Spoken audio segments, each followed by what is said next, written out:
Hi friends, welcome to Kavya Anjali's kitchen. ഇന്ന് ഞാൻ വന്നിരിക്കുന്നത് കല്യാണ സദ്യകളിലെയും ഓണം, വിഷു സദ്യകളിലെയൊക്കെ പ്രധാന തൊടുകറിയായ ഇഞ്ചിക്കറിയുടെ റെസിപ്പി ആയിട്ടാണ്. 101 കറികൾക്ക് തുല്യമായ ഇഞ്ചിക്കറി എങ്ങനെ തയ്യാറാക്കാമെന്ന് നമുക്ക് നോക്കാം. ഇഞ്ചിക്കറി തയ്യാറാക്കാൻ വേണ്ടിയിട്ട് ഞാൻ ഇന്നിവിടെ 3-4 കഷ്ണം ഇഞ്ചി എടുത്തിട്ടുണ്ട്. ഇത് നല്ലവണ്ണം ചുരണ്ടി അതിൻ്റെ തൊലിയെല്ലാം കളഞ്ഞതിന് ശേഷം കഴുകി വൃത്തിയാക്കി എടുക്കണം. അതിനുശേഷം ഇത് ചെറുതായിട്ട് വട്ടത്തിൽ അരിഞ്ഞെടുക്കണം, കനം കുറച്ച് അരിഞ്ഞെടുക്കണം. ഇനി നമുക്ക് കറിയിലേക്ക് ചേർക്കുന്നതിന് വേണ്ടിയിട്ട് ഒരു നാരങ്ങയുടെ വലിപ്പത്തിലുള്ള വാളം പുളി വെള്ളത്തിലേക്ക് ഇട്ട് വെച്ചിട്ടുണ്ട്. കുതിർക്കുന്നതിന് വേണ്ടിയിട്ടാണ് ഇട്ട് വെച്ചിരിക്കുന്നത്. ഇപ്പോൾ ഇഞ്ചിയൊക്കെ തൊലിയെല്ലാം ചുരണ്ടി കഴുകിയെടുത്ത് കൊണ്ടുവന്നിട്ടുണ്ട്.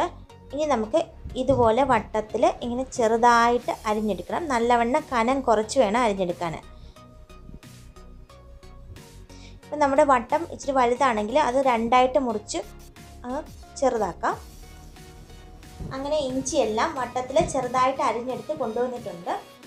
ഇനി ഇഞ്ചിക്കറിയിലേക്ക് ചേർക്കുന്നതിന് വേണ്ടി നമുക്ക് കുറച്ച് കറിവേപ്പിലയുടെ ആവശ്യമുണ്ട്. പിന്നീട് 2 പച്ചമുളക് ചെറുതായിട്ട് നുറുക്കിയെടുത്തത്, പിന്നെ ഒരു 10-15 കൊച്ചുള്ളി ചെറുതായിട്ട് അരിഞ്ഞെടുത്തത്, ഒരു 1/4 കപ്പ് എടുത്തിട്ടുണ്ട്. ഇനി നമുക്ക് ചെറുതായിട്ട് നമ്മൾ വട്ടത്തിൽ അരിഞ്ഞു വെച്ചിരിക്കുന്ന ഇഞ്ചി ഒന്ന് വറുത്ത് കോരണം. അതിന് വേണ്ടിയിട്ട് ഒരു ചീനിച്ചട്ടി അടുപ്പത്ത് വെച്ച് ചൂടാകുമ്പോൾ അതിലേക്ക് വെളിച്ചെണ്ണ ഒഴിച്ചു കൊടുക്കണം. അതിനുശേഷം നമ്മൾ നേരത്തെ അരിഞ്ഞു വെച്ചിരിക്കുന്ന ഇഞ്ചി അതിലേക്ക് ഇട്ടിട്ട് ഒരു ബ്രൗൺ കളർ ആവുന്നിടം വരെ മൂപ്പിച്ചെടുക്കണം. കരിയാതെ പ്രത്യേകം ശ്രദ്ധിക്കണം, നമ്മൾ ഇളക്കി കൊടുത്തുകൊണ്ടിരിക്കണം.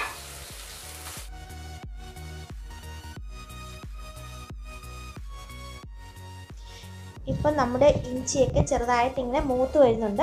നല്ലൊരു മണമാണ് വരുന്നത്. ഇഞ്ചി മൂപ്പിക്കുമ്പോൾ നല്ല അപാര മണമാണ് വരുന്നത്.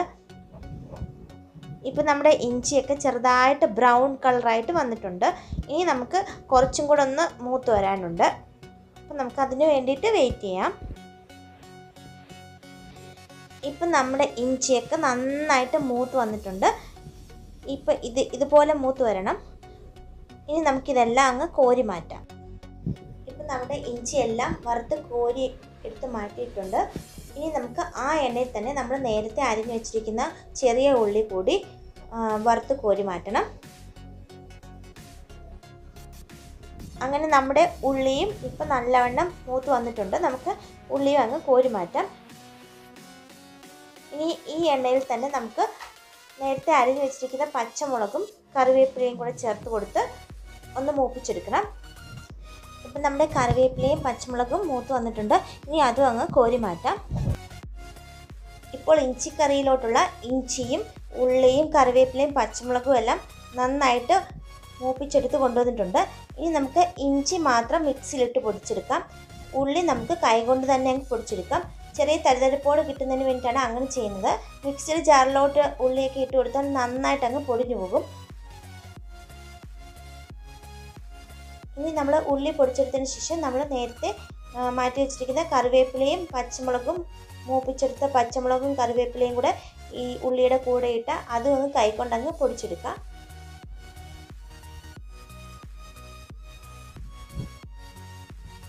ഇനി ഇഞ്ചി നമ്മൾ മിക്സിയുടെ ജാറിലോട്ടിട്ട് ചെറിയൊരു തരിയോട് പൊടിച്ചെടുക്കണം. നന്നായിട്ടങ്ങ് പൊടിഞ്ഞു പോകരുത്, ചെറുതായിട്ടൊരു തരിതരിപ്പ് വേണം. ഇപ്പം നമ്മൾ നന്നായിട്ട് പൊടിച്ചെടുത്ത് കൊണ്ടുവന്നിട്ടുണ്ട്. ചെറിയൊരു തരിതരിപ്പോടെ പൊടിച്ചെടുത്ത് കൊണ്ടുവന്നിട്ടുണ്ട്. ഇനി നമ്മൾ നേരത്തെ പൊടിച്ചെടുത്ത് വെച്ച ഉള്ളിയുടെ മിക്സിലോട്ട് തന്നെ ഈ ഇഞ്ചിയും പൊടിച്ചതും കൂടെ അങ്ങ് ചേർത്ത് കൊടുക്കാം. ചേർത്ത് കൊടുത്ത് നന്നായിട്ടൊന്ന് മിക്സ് ചെയ്തെടുക്കാം. ഇപ്പം നമ്മൾ ഇഞ്ചിയും ഉള്ളിയും പച്ചമുളകും കറിവേപ്പിലയും പൊടിച്ചെടുത്തത് എല്ലാം കൂടെ അങ്ങ് മിക്സ് ചെയ്ത് വെച്ചു. ഉള്ളിയും ഇഞ്ചിയും കറിവേപ്പിലയും പച്ചമുളകും എല്ലാം കൂടെ മൂപ്പിച്ചെടുത്തത് ഇപ്പം നമ്മൾ നന്നായിട്ട് മിക്സ് ചെയ്ത് വെച്ചിട്ടുണ്ട്. ഇനി നമുക്ക് കറി ഉണ്ടാക്കി തുടങ്ങാം. അതിന് വേണ്ടിയിട്ട് നേരത്തെ നമ്മൾ ഇഞ്ചി വറുത്ത് കോരിയ ആ എണ്ണയിലോട്ട് തന്നെ 1 ടീസ്പൂൺ കടുകിട്ട് പൊട്ടി വരുമ്പോൾ അതിലേക്ക് 2 വറ്റൽമുളക് ചേർത്ത് കൊടുക്കണം. അതിലേക്ക് കുറച്ച് കറിവേപ്പിലയും കൂടി ഇട്ട് കൊടുത്തതിന് ശേഷം 1/4 ടീസ്പൂണോളം മഞ്ഞൾപ്പൊടി ചേർത്ത് കൊടുക്കണം. മഞ്ഞൾപ്പൊടിയുടെ പച്ചമണമൊക്കെ ഒന്ന് മാറി വരുമ്പോഴത്തേക്കും നമ്മൾ 1/2 ടീസ്പൂണോളം നല്ല എരിവുള്ള മുളക് പൊടി ചേർത്ത് കൊടുക്കണം. അതിനുശേഷം ഒരു 2.25 ടീസ്പൂണോളം മല്ലിപ്പൊടി ചേർത്ത് കൊടുക്കണം. മല്ലിപ്പൊടിയുടെയും മുളക് പൊടിയുടെയും എല്ലാം പച്ചമണം മാറി വരുമ്പോൾ നമ്മൾ അതിലേക്ക് നേരത്തെ നമ്മൾ പൊടിച്ച് വെച്ച ആ മിക്സ് ചേർത്ത് കൊടുക്കണം. ഇഞ്ചിയുടെയും ഉള്ളിയുടെയും പച്ചമുളകിൻ്റെയൊക്കെ മിക്സ് ചേർത്ത് കൊടുത്തതിന് ശേഷം നമ്മൾ നേരത്തെ എടുത്തു വെച്ചിരിക്കുന്ന പുളി കുറച്ചും കൂടെ വെള്ളത്തിൽ പിഴിഞ്ഞിട്ട് ചേർത്ത് കൊടുക്കണം. നമുക്ക് ആവശ്യത്തിനുള്ള വെള്ളവും കൂടെ ചേർത്ത് കൊടുക്കണം. ചേർത്ത് കൊടുത്ത് നന്നായിട്ട് മിക്സ് ചെയ്തെടുക്കണം.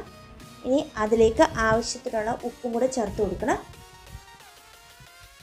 ഉപ്പും കൂടെ ചേർത്ത് കൊടുത്ത് നന്നായിട്ട് ഒന്ന് തിളച്ച് വരട്ടെ. നന്നായിട്ട് തിളച്ചിട്ട് ചെറുതായിട്ടൊന്ന് കുറുകി വരണം. ഇഞ്ചിക്കറിയിലോട്ടുള്ള പുളിയൊക്കെ ഒന്ന് മുന്നോട്ട് നിൽക്കണം. അങ്ങനെ പുളിയും ഉപ്പും എരിവും ഒക്കെ കൂടെ ചേർന്ന ഒരു സൂപ്പർ ടേസ്റ്റുള്ള ഒരു കറിയാണിത്.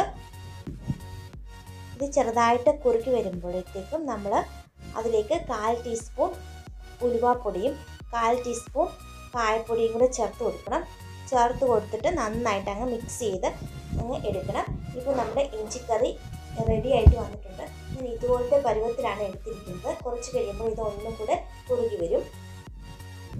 ഈ ഇഞ്ചിക്കറി നിങ്ങളെല്ലാവരും ട്രൈ ചെയ്ത് നോക്കണം. ട്രൈ ചെയ്ത് നോക്കിയിട്ട് ഇഷ്ടപ്പെടുകയാണെങ്കിൽ എൻ്റെ ചാനൽ ലൈക്ക് ചെയ്യാനും ഷെയർ ചെയ്യാനും സബ്സ്ക്രൈബ് ചെയ്യാനും മറക്കരുത്. തൊട്ടടുത്തുള്ള ബെൽ ബട്ടൺ കൂടി ക്ലിക്ക് ചെയ്യാൻ മറക്കരുത്. താങ്ക്